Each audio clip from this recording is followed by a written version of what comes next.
नमस्कार, आप देख रहे हैं दूरदर्शन किसान कार्यक्रम गांव किसान में आप सभी का स्वागत है। मैं हूं मोनालिसा।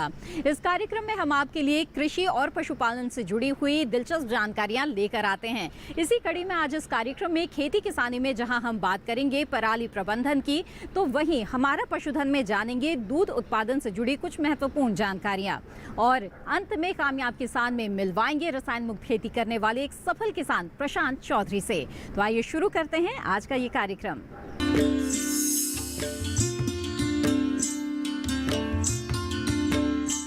आइए देखते हैं हमारा पहला सेगमेंट खेती किसानी। पराली जिसे एक समस्या के तौर पर देखा जाता है, अगर इसका सही तरीके से प्रबंधन किया जाए तो किसानों के लिए काफी फायदेमंद हो सकता है। पराली के समुचित इस्तेमाल पर हमारी संवाददाता राधिका चौधरी ने बातचीत की कृषि विशेषज्ञ से। आइए देखते हैं। धान फसल की कटाई और गेहूं की बिजाई के बीच एक समस्या जो हर किसान के माथे पर चिंता की लकीर खींच देती है, वो है पराली। अगली फसल की समय से बिजाई हो सके, इसके लिए पहले किसान पराली को आग के हवाले कर दिया करते थे, लेकिन इसके दुष्परिणामों को देखते हुए पराली प्रबंधन के नए नए रास्ते निकाले जा रहे हैं, जो पर्यावरण, मानव स्वास्थ्य और अगली फसल सभी के लिए लाभकारी है। क्या है वो रास्ते, कैसे करें पराली प्रबंधन, हर एक पहलू पर हमारी संवाददाता राधिका चौधरी ने विशेषज्ञ से खुलकर चर्चा की। बहुत स्वागत आप सबका। डीडी किसान देख रहे हैं आप और मैं हूं आपके साथ राधिका चौधरी।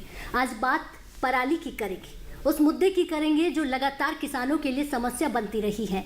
पराली हमेशा ही अभिशाप, आपदा रही है। उसे अवसर में बदलने के लिए सरकार कई तरीके से काम कर रही है और अवसर में बदलती हुई देखी भी जा रही है।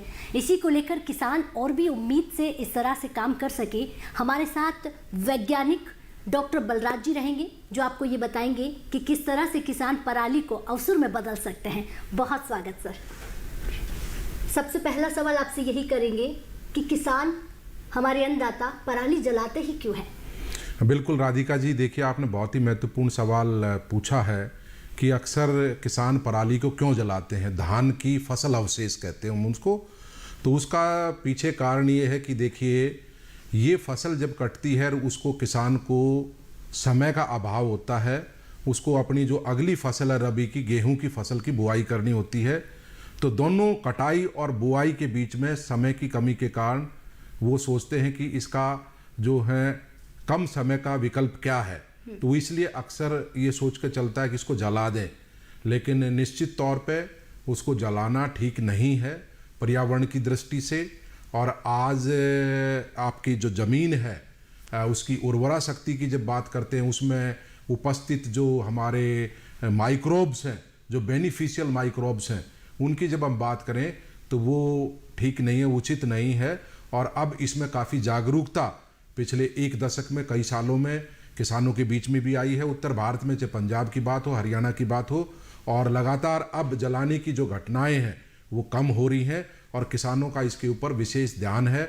और सरकार की बहुत सारी महत्वपूर्ण योजनाएं भी इसके ऊपर आजकल प्रचलित हैं, जिनका किसानों को उपयोग करना चाहिए। देश के प्रधानमंत्री लगातार कहते आए हैं कि आपदा को अवसर में बदलना, और हमने कोविड के वक्त ये बहुत बड़ा एग्जाम्पल देखा है। तो क्यों ना इस कूड़े के ढेर से कोई बहुत बड़ा चमत्कार किया जाए, इसे अवसर में बदला जाए? बिल्कुल, ये भी बहुत ही महत्वपूर्ण बात आपने पूछी है कि किस तरीके से इसका सीधा आपका मतलब है कि प्रबंधन कैसे हो। प्रबंधन दो तरीके से हो सकता है।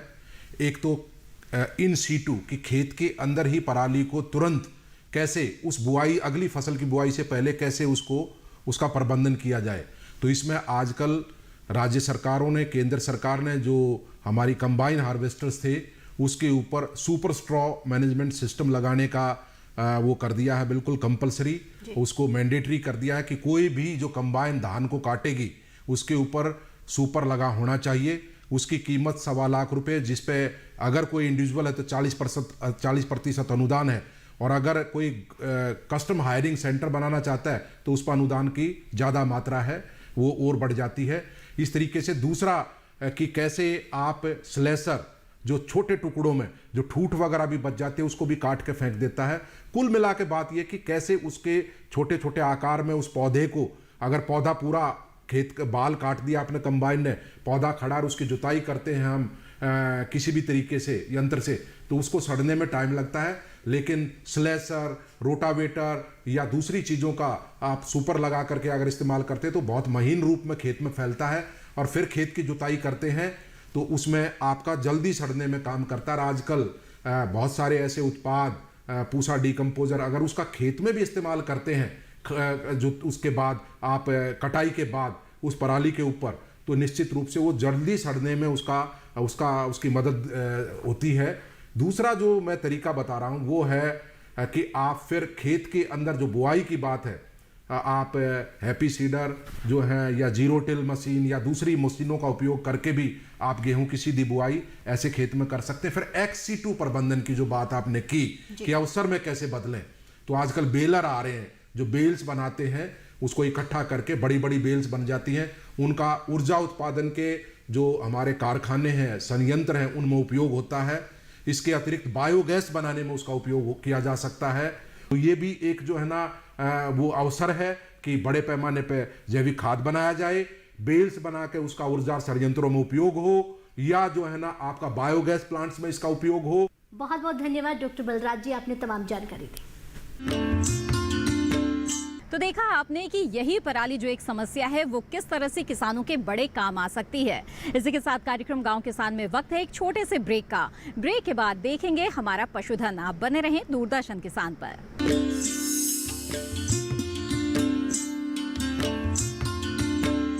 जानेंगे क्या है किसानों का हाल, हम पहुंचेंगे आपके गांव, मिलेगा सरकारी योजनाओं का ज्ञान, जब लगेगी चौपाल।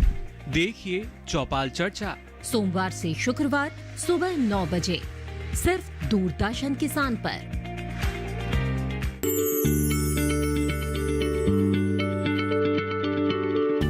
क्या आप किसी बीमारी से परेशान हैं? चाहते हैं डॉक्टर की सलाह? तो हम हैं आपके साथ, बताएंगे आपको जीने की राह। समस्याएं आपकी, समाधान देश के मशहूर विशेषज्ञों के। घर बैठे बात करें देश के जाने माने डॉक्टरों से। हमारे लाइव प्रोग्राम स्वस्थ किसान में हर शनिवार शाम 6 बजे से 7 बजे तक। खुशहाल होंगे खेत, पशु रहेंगे स्वस्थ, सरकारी स्कीम का होगा लाभ, जब एक्सपर्ट्स का मिलेगा साथ, आपके सवाल विशेषज्ञों के जवाब, सिर्फ एक फोन कॉल की दूरी पर। देखिए किसानों का अपना प्रोग्राम हेलो किसान, सोमवार से शुक्रवार शाम 6 बजे से सिर्फ दूरदर्शन किसान पर।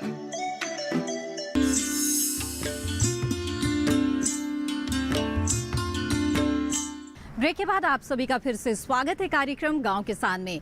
आइए देखते हैं अगला सेगमेंट, हमारा पशुधन। हमारी सुबह से लेकर दिन खत्म होने तक दूध हमारी दिनचर्या का अहम हिस्सा रहता है और लगातार हमारी जो मांगे है उसे पूरा करने के लिए पशुपालक और सरकार अपनी जिम्मेदारी बखूबी निभा रहे हैं और इसलिए दूध उत्पादन क्षमता में भी इजाफा हो रहा है। तो आइए देखते हैं क्या है हमारी दूध उत्पादन से जुड़ी हुई महत्वपूर्ण जानकारी।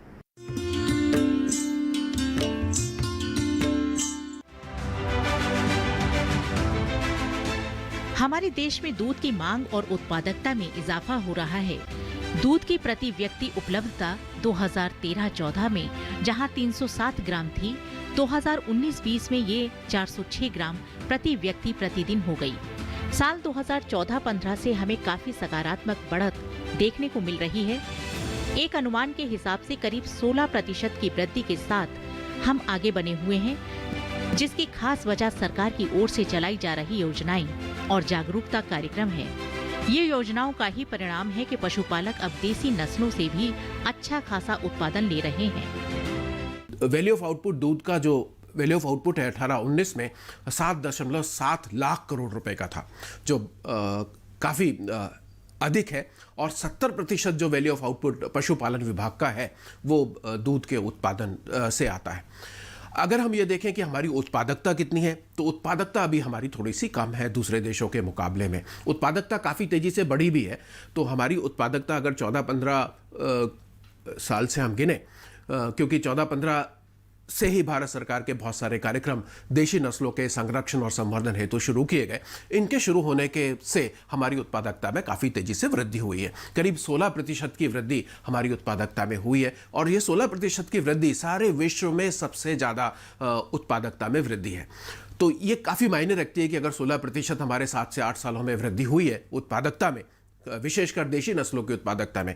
मैं आपको बताना चाहूँगा कि जब हमारे देशी नस्लों की उत्पादकता 2 किलो से भी कम थी, 14-15 का हम देखें, तो अब वो उत्पादकता 3.5 किलो के आसपास हो गई है। और केवल देशी नस्लों का अगर हम देखें तो 3.5-4 किलो के आसपास हमारी देशी नस्लें उत्पादकता दे रही हैं, जिसमें मुख्यतः जो नस्लें हैं हमारी, जैसे हमें थारपारकर रख रहे हैं, राजस्थान की है थारपारकर, बहुत अच्छी नस्ल है, दूध देने के लिए जानी पहचानी जाती है, डुअल पर्पस ब्रीड है। इसी के साथ साथ गिर जो ब्रीड है, जो राजस्थान में है, जो गुजरात में है, बहुत अच्छी ब्रीड है और अपने दूध उत्पादन के लिए, उत्पादकता के लिए जानी पहचानी जाती है। साथ ही साथ हमारे यहाँ साहिवाल नस्ल है, जो कि पंजाब की नस्ल है, बहुत अच्छी नस्ल है और काफ़ी पशुपालक उसको रखना भी चाहते हैं। अगर देखें आप, राठी नस्ल जो राजस्थान की नस्ल है, वो भी बहुत अच्छा दूध देने के लिए जानी पहचानी जाती है। साथ ही साथ रेड सिंधी के भी पशु हमारे देश में हैं और काफ़ी संख्या में है, क्योंकि रेड सिंधी जो नस्ल है उसका हमारे दूध का उत्पादकता और उत्पादन बढ़ाने के लिए, जैसे कि तमिलनाडु में यूज़ की गई है, बिहार में काफ़ी अधिक यूज़ की गई है और उत्तराखंड में इसका बहुत अच्छा फार्म भी है। उत्पादन में हो रही वृद्धि के पीछे सबसे बड़ी वजह देशी नस्लों का संवर्धन और संरक्षण है। राष्ट्रीय गोकुल मिशन की इसमें क्या भूमिका रही, आइए जानते हैं। राष्ट्रीय गोकुल मिशन की शुरुआत, आप जान रहे होंगे कि राष्ट्रीय गोकुल मिशन की शुरुआत दिसंबर 2014 में की गई और इस जो राष्ट्रीय गोकुल मिशन की शुरुआत हुई, इसने बहुत अधिक हमारे देश में चेंज लाए, क्रांति सी लाई, क्योंकि पहले किसान मांग करते थे कि उन्हें विदेशी नस्लों के सीमन की ज़्यादा डिमांड है, विदेशी नस्लों का सीमन ही डिमांड कर रहे थे, जिसमें होल्स्टाइन फ्रीजियन और जर्सी के सीमन की बात हमारे किसान किया करते थे। अब हमारे किसान बात करते हैं देशी नस्लों के सीमन की, जिससे कि देशी नस्लों में उत्पादकता बढ़ी है, तेजी से बढ़ी है। अभी थारपारकर का सीमन की बहुत डिमांड होती है, गिर के सीमन की बहुत डिमांड होती है पशुपालकों से, और पशुपालक साथ ही साथ रेड सिंधी का सीमन भी उपयोग में लाते हैं। तो हमारे पशुओं में जागरूकता बढ़ी है देशी नस्लों के प्रति, देशी नस्लों के उत्पादन में भी वृद्धि हुई है। अब हम थोड़े से दूध की बात कर लें कि जो देशी नस्लों का दूध है वो विदेशी नस्लों के मुकाबले में काफ़ी अच्छा है। अच्छा इसलिए है क्योंकि फैट की मात्रा इसमें बहुत अच्छी है और साथ ही साथ ये हमारे जो डाइजेस्टिव सिस्टम है उसके अनुकूल भी है, क्योंकि हमारी जो नस्लें हैं हमारे देश में पनपी हैं, बड़ी हैं, उनके जो दूध की क्वालिटी हमारे देश के अनुसार ही है। तो हमारे जो कंज्यूमर्स हैं वो इस दूध को काफ़ी आसानी से पचाने में सक्षम होते हैं। तो हमारे लिए बहुत उपयोगी है हमारी गायों का दूध। इस तरह से देखा जाए तो आने वाले समय में दूध उत्पादन में हम और अच्छे परिणाम हासिल कर सकेंगे, साथ ही पशुपालकों की आय में भी इजाफा हो सकेगा।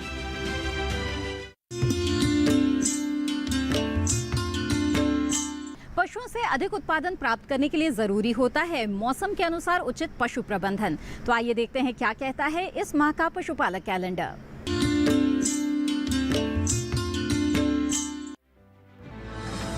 सर्दी के मौसम में गाय और भैंस के ब्याने की संभावनाएं ज्यादा रहती हैं। अतः माता और बच्चों के लिए संतुलित आहार व मौसम संबंधित पर्याप्त आवास की व्यवस्था समय से कर ली जानी चाहिए।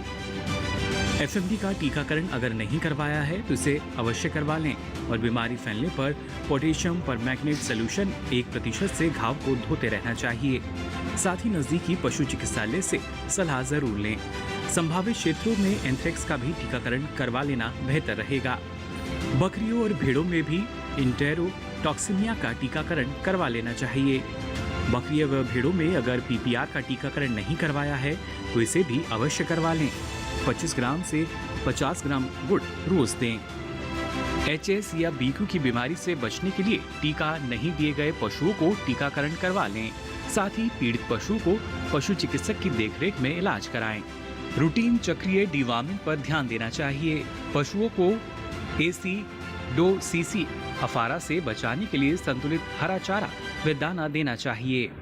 बच्चा देने वाली माता को संतुलित आहार व हल्का व्यायाम करवाते रहना चाहिए। इस माह तक भेड़ पालक अपनी भेड़ों से ऊन का संग्रह अवश्य कर लें।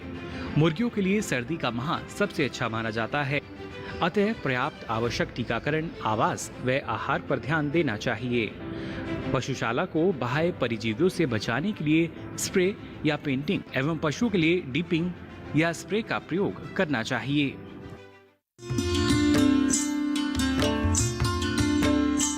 ये थी पशुपालन से जुड़ी हुई कुछ महत्वपूर्ण जानकारियां। इसी के साथ कार्यक्रम गांव किसान में वक्त है एक और छोटे से ब्रेक का। ब्रेक के बाद मिलवाएंगे आपको एक कामयाब किसान से। बने रहें दूरदर्शन किसान पर।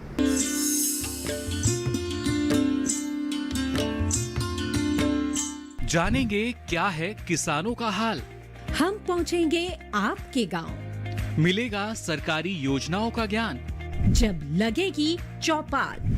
देखिए चौपाल चर्चा सोमवार से शुक्रवार सुबह 9 बजे सिर्फ दूरदर्शन किसान पर।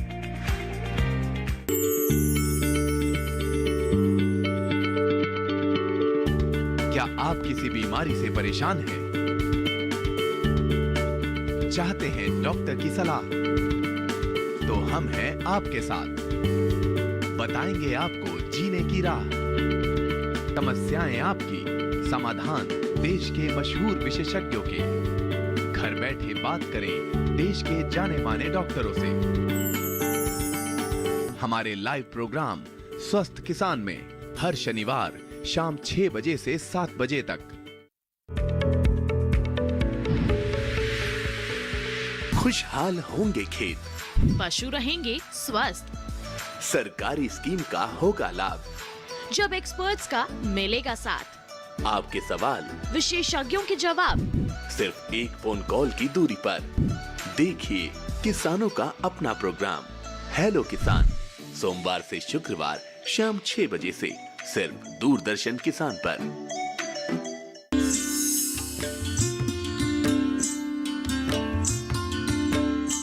ब्रेक के बाद आप सभी का फिर से स्वागत है कार्यक्रम गांव किसान में। आइए देखते हैं हमारा अगला सेगमेंट, कामयाब किसान। जैविक खेती के फायदों के बारे में धीरे धीरे ही सही, लेकिन किसान अब अच्छी तरह से वाकिफ होने लगे हैं। कुछ ऐसा ही हुआ है हमारे आज के कामयाब किसान के साथ। रसायन युक्त खेती के खामियाजे के बाद प्रशांत चौधरी ने जैविक खेती के महत्व को समझा और अब वो रसायन मुक्त खेती कर रहे हैं, जिससे उन्हें काफी लाभ हुआ है। तो आइए मिलते हैं हमारे आज के कामयाब किसान प्रशांत चौधरी से और जानते हैं जैविक खेती के फायदों के बारे में। नाचन खेड़ा बुरहानपुर के रहने वाले प्रशांत चौधरी ने बागवानी में नए प्रयोग कर सफलता की कहानी लिखी है। उनके बाग में अमरूद, सीताफल और अन्य सब्जी फसलों के पौधे लहलहा रहे हैं। इसके पीछे उनकी कठिन मेहनत और सूझबूझ छुपी हुई है। जीवन के पिछले पन्नों को पलटते हुए प्रशांत बताते हैं कि वो नासिक के एक स्कूल में शिक्षा लिया करते थे, लेकिन पिता की अचानक तबीयत बिगड़ने पर घर की पूरी जिम्मेदारी प्रशांत पर आ गई। जिम्मेदारी को संभालने के लिए प्रशांत ने बीच में ही पढ़ाई छोड़ दी और खेती का काम संभालने लगे। वो बताते हैं कि पहले वो भी अपने खेतों में रासायनिक खाद का इस्तेमाल किया करते थे, जिससे उन्हें लागत ज्यादा और मुनाफा कम होने का सामना करना पड़ रहा था। लेकिन जिंदगी में तब नया मोड़ आया जब उन्हें पता चला कि रासायन युक्त खाद्य पदार्थों के सेवन से उनके परिवार में संतान सुख नहीं मिल पा रहा है। इसके बाद प्रशांत ने रासायनिक खेती को अलविदा करते हुए जैविक खेती को अपनाया। पहले तो शुरू में मैंने रासायनिक खेती से शुरुआत की, जैसे पूरे गांव में कर रहे थे लोग। उसके बाद 2003 में मेरी शादी हुई। शादी के 2-3 साल बाद तक सब ठीक था, नॉर्मल। फिर उसके बाद बच्चे के लिए इलाज चालू हुआ, बच्चा नहीं हो रहा था तो इलाज चालू हुआ। उसके बाद फिर 10-15 साल तक ऐसे ही इलाज चलता रहा। फिर कुछ रिपोर्ट आने के बाद उसमें समझ में आया कि हार्मोन्स अनबैलेंस है। फिर उसके बाद एक कार्यक्रम जैविक का हुआ, वो मैंने अटेंड किया सुभाष पालेकर जी का। फिर उसके बाद ही मैंने एक फैसला ले लिया कि अभी कभी फर्टिलाइज़र डालूंगा नहीं और पेस्टिसाइड छीटूंगा नहीं। इस नई राह पर चलने के लिए प्रशांत ने जानकारियां जुटानी शुरू की और पर्याप्त जानकारी लेकर जैविक खेती को विस्तार दिया। वो आज 10 एकड़ खेती में सीताफल और मिर्च की फसलें लगाए हुए हैं। जैविक खाद के इस्तेमाल से आज प्रशांत भरपूर उत्पादन ले रहे हैं। यही वजह है कि दूसरे किसान भी उनसे जैविक खेती की गुर सीख रहे हैं। दूसरे किसानों की यानी जो किसान संपर्क में है उनसे चर्चाएं करता हूँ कि आप भी जैविक खेती करो, अधिक लाभ मिल रहा है, कम खर्चे में उत्पादन अच्छा मिल रहा है। और उनको हर सप्ताह एक दिन बुलाता हूँ खेत पर, उनको जानकारियाँ देता हूँ। उनसे कुछ जानकारी और नहीं मिलती है, अपन कुछ देते हैं, तो चर्चाएं से उनको भी तसल्ली होती है और वो भी प्रेरित होते हैं। वो बताते हैं कि जैविक रूप से तैयार की गई इन फसलों का बाजार में अच्छा दाम भी मिल रहा है, जिससे इनकी आर्थिक स्थिति में काफी सुधार हुआ है। लाभ को बढ़ाने और भूमि का समुचित उपयोग करने के लिए प्रशांत बाग में लगे पौधों के बीच के स्थान में अंतर्वर्तीय सब्जियों की पैदावार भी लेते हैं, जिससे आय बनी रहती है और जमीन के हर हिस्से का समुचित इस्तेमाल हो जाता है। साथ ही प्रशांत फसल अवशेष को जलाते नहीं, बल्कि इनसे वो जैविक खाद बनाते हैं। इसके अलावा वो अपने खेतों में गोबर की खाद, वर्मी कंपोस्ट, फसल अवशेष खाद और जीवामृत का भी उपयोग करते हैं, जिससे मिट्टी की सेहत भी बनी रहती है और फसल उत्पादन भी भरपूर मिलता है। जैविक खेती समय की मांग है। इसे अपनाकर किसान खेती आने वाले खर्च को काफी हद तक कम कर सकते हैं, साथ ही भरपूर उत्पादन भी ले सकते हैं। आज की दौर में सब ज़्यादा मुनाफे की ओर किसान भाग रहे। उसी के चक्कर में यदि मौसम खराब होता है, मौसम आपदा आती है, तो घाटा बहुत होता है। तो आज किसान ने ये विचार करना चाहिए कि मुनाफा कम हो, लेकिन लागत भी कम होनी चाहिए। ये था हमारा आज का गांव किसान कार्यक्रम। आज के कार्यक्रम में जो जानकारियां दी गई, अगर आपको वो पसंद आई और आप दूरदर्शन किसान के YouTube चैनल पर ये कार्यक्रम दोबारा देखना चाहते हैं, तो टीवी स्क्रीन पर दिए जा रहे QR कोड को स्कैन करें। गांव किसान की आज की कड़ी में बस इतना ही। अगली कड़ी में फिर हाजिर होंगे कुछ और खास जानकारियां लेकर। तब तक के लिए दीजिए इजाजत। आप बने रहें दूरदर्शन किसान पर। नमस्कार।